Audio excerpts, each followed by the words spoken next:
Councillor Mihevc.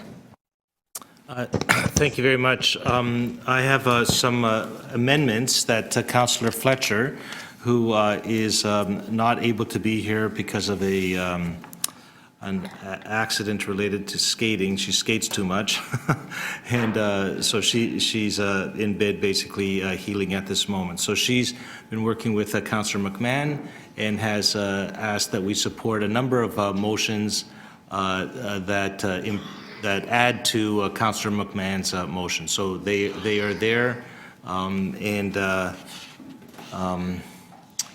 don't know if staff wants to go just through it first so that people can see it, but it strengthens basically Councillor McMahon's motion.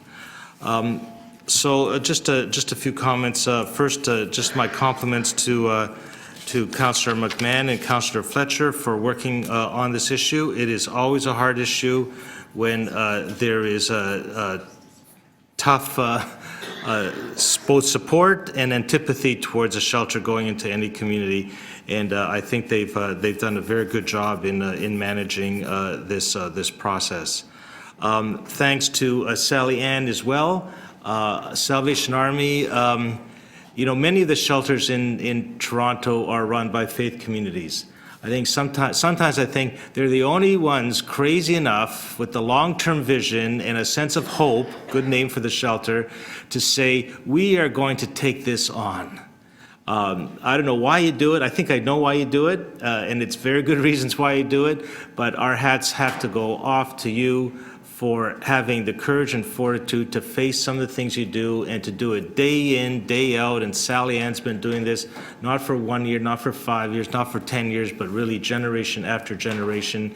Toronto is a better city because of the work and support that you give our vulnerable communities.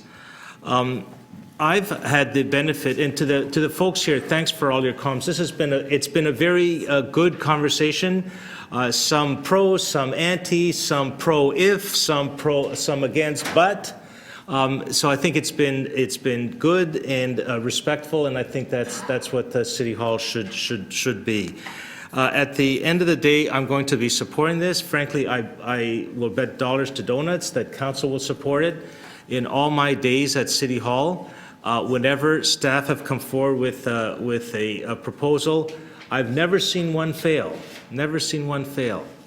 And that's because we have a very large homelessness issue in the City of Toronto. Something like 5,500 beds a night is what is required, and over a year there's something like 30,000 people that are in and out of our shelters. We need to address it. We can't be a good city if we don't address that issue.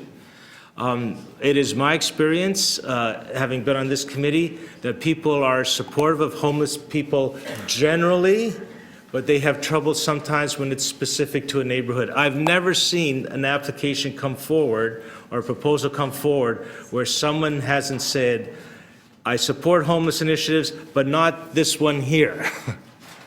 And I think we have to look at that as individuals and frankly as a society.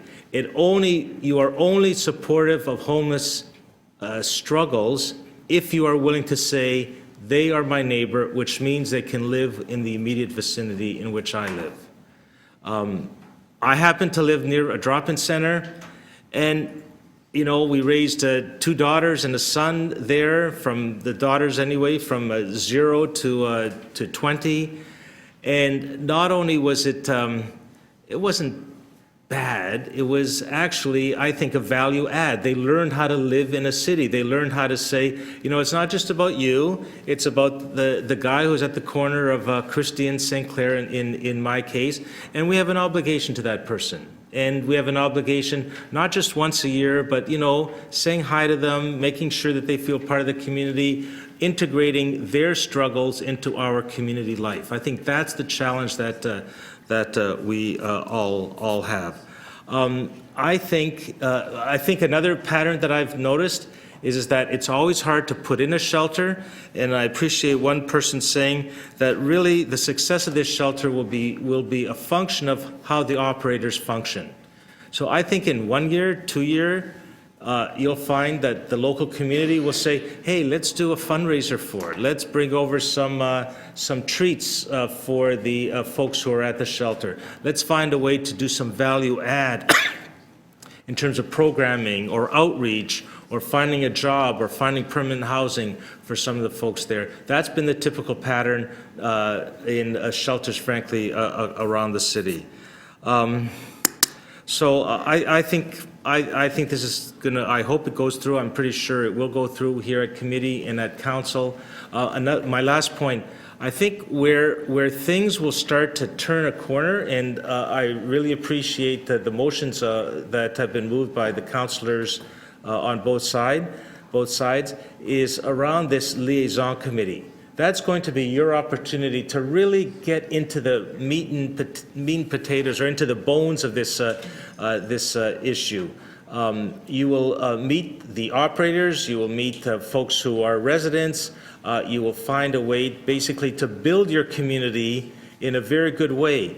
The best shelters that go in find that they're not only working on the shelter, but they work on the lighting, they work on the state of the park, they work on all cleanliness of the laneways, cleanliness of the street. A lot of things can happen through this process, and I think your councillors are actually playing this very smart.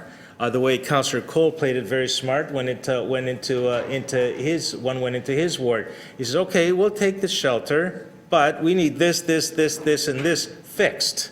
So identify those things that need to be fixed, and I think you'll have a good shot at using this opportunity to get those things that you've wanted for a long time fixed in your community.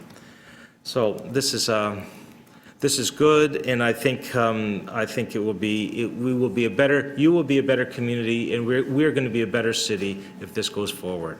Thank you very much, Mr. Speaker, Mr. Chair.